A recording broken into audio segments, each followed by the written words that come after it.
이야기를 가볍게 좀 하겠습니다. 며칠 전에 꿈을 꾸었는데 너무 생생하고, 그리고 꿈속에서 내가 많이 감동을 받은 것이 됐습니다. 어떤 집회에서 제가 말씀을 하고 있었어요. 그 분위기가 굉장히 은혜롭게 진행되는 분위기였어요. 그런데 저쪽에 한 10m 저쪽에 그 사람이 여러 교회에서 모였는데 그 한 교회에서 온 그룹이 5명이 조금 소란스러웠어요. 거기 분위기가. 그러다 보니까 전체 시선이 그쪽으로 쏠리는 입장이 됐는데, 그 약간 소란스러운 사람들, 그 교회의 목사님이 바로 내 옆에 있었는데 내가 굉장히 존경하는 분이에요. 그런데 그분이 거기 이제 소란스럽게 한 여고생이 하나, 예쁘장한 여고생이 있었는데 그 아이를 보고 대뜸 하시는 말씀이, 제 담배 피우는 애거든요. 그렇게 했어요. 그러니까 사람들이 막 웃었어요.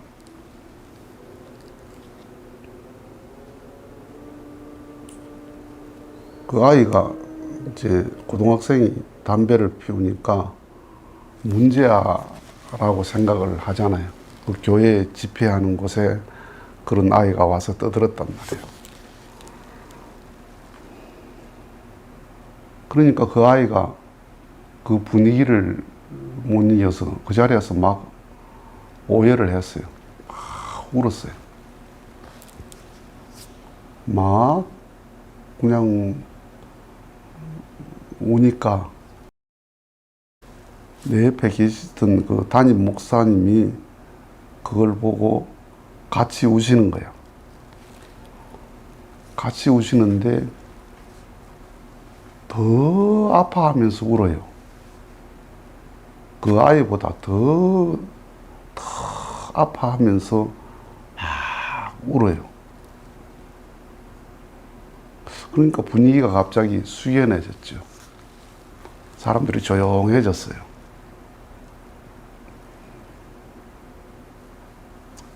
그렇게 이제 한참 그 여학생도 울고 목사님도 아주 울음을 걷잡을 수 없이 그렇게 막 울다가 그 아이에 대한 말씀을 시작하는데, 제가 원래 담배를 피웠는데, 그러니까 문제하죠. 그런데 이제 학교 기숙사로 들어간다고.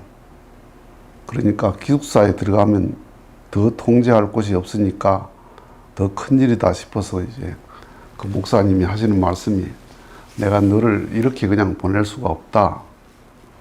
그러면서 기숙사까지 따라갔대요.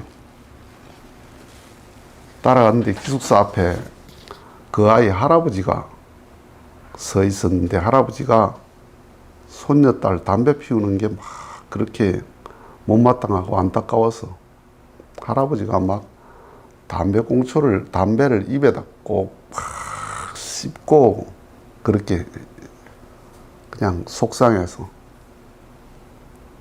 손녀딸한테 시위를 하는 거지. 제발 그러지 말라고. 그러니까 손녀딸이 그걸 보고 울면서 제가 가지고 가서 피우려고 가져갔던 담배 한 갑을 그 자리에서 한 갑을 다 피우더래요. 다 피우더니, 네, 지금부터 담배 끊습니다 하고 딱 그 길로 담배를 끊었대요. 그래서 완전히 새 사람이 되었노라고.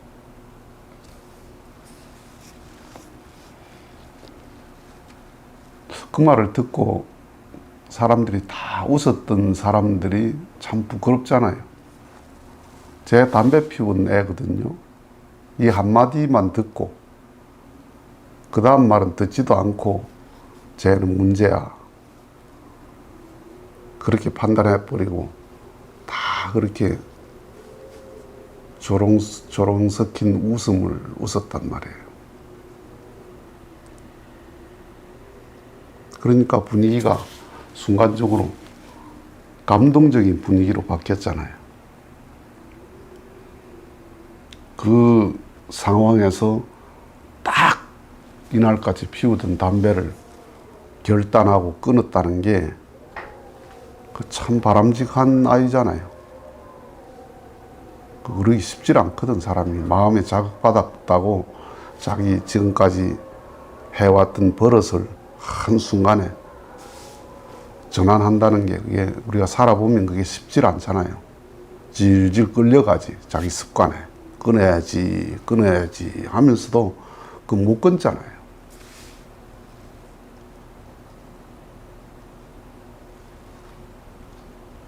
그 장면을 보면서 우리 꿈속에서 내가 그렇게 생각했어요. 이 지금 꿈속에서 생각한 얘기예요. 그거 보고. 남의 말을 다 들어보지도 않고 내가 알아서 짐작해서 판단을 먼저 해버리고 남을 알아보지 않고 내가 먼저 심판해버리잖아요.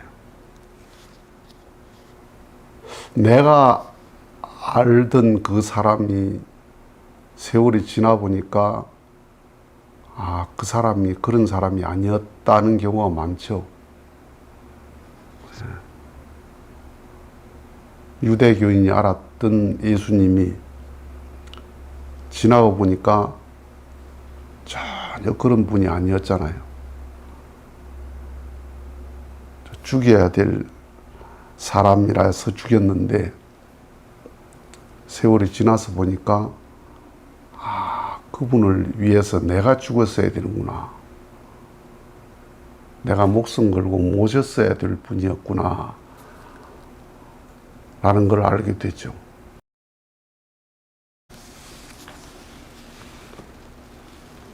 근데 꿈속에서 이런 생각을 다 했어요. 우리가 저 아이에 대해서, 제 담배 피우는 애거든요. 그 한마디에 그 청중들이 전부 그 아이를, 제 담배 피우는 애, 문제야. 딱 그렇게 결론 내리고 웃은 거예요. 그런데 목사님 말씀을 듣고 보니까, 그 아이가 참 훌륭하잖아요. 이해를 하고 보니까.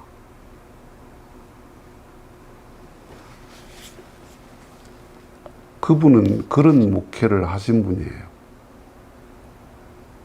내가 꿈속에서도 내가 그분을 평소에 참 존경을 했는데, 목회를 저렇게 했구나. 같이 울어주시는 분이었구나.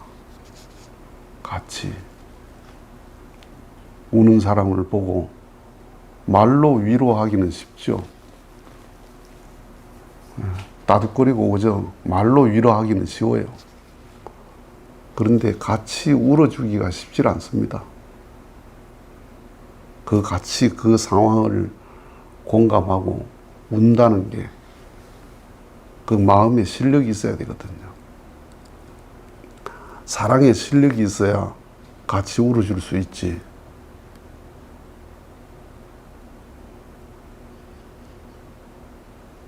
그러니까 그 우는 아이보다 더 울었어요. 꿈에 목사님이. 그 아이 우는 것보다 더 그렇게 막 마음 아파하면서 울었어요. 그걸 이렇게 보면서,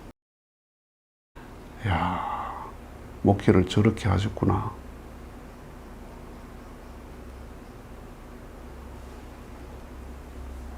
나는 말로 위로하는 목회를 했거든요.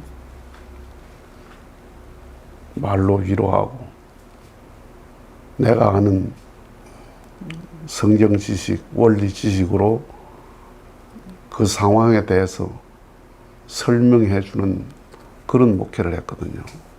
우는 사람을 앞에 두고도 같이 울어본 적이 별로 없어요. 여러분들은 어떻습니까? 상대방에게 같이 울어줄 수 있습니까?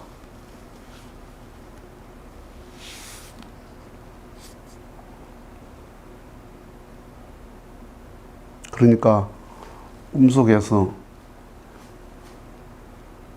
내 지금까지 살아온 게 다 반성이 되는 거야. 참, 내 생각이 그렇게 많이 얕은 삶을 살았구나. 사람들이 다 대부분 그렇죠. 대부분 그래요.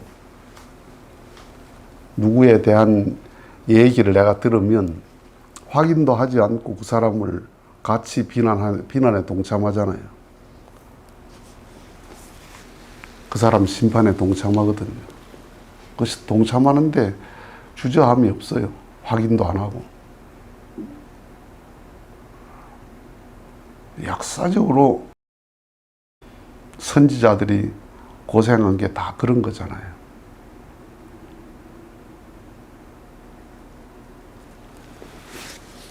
꿈이 아니다. 꿈이 아니었어요. 그 꿈을 통해서 나를 보여주고 나를 가르쳐주는 하나님의 계시였어요. 그 상황이 너무 생생하게 지금도 기억이 돼요. 내 자신을 반성하고, 내 자신을 후회하고, 내 자신이 부끄럽고,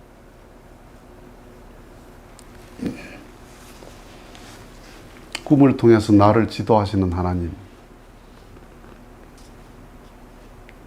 꿈을 통해서 나를 발견케 하시는 하나님. 그러니까 계시 아닌 게 없는 계시죠. 모든 게 나를 가르치시는 거죠. 자연이 나를 가르치고, 사물이 나를 가르치고, 사건이 나를 가르치고,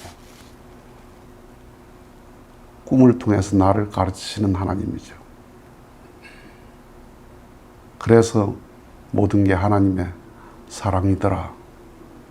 하나님이 모든 게 하나님의 사랑이구나 하는 것을 절실히 느끼는 꿈이었습니다.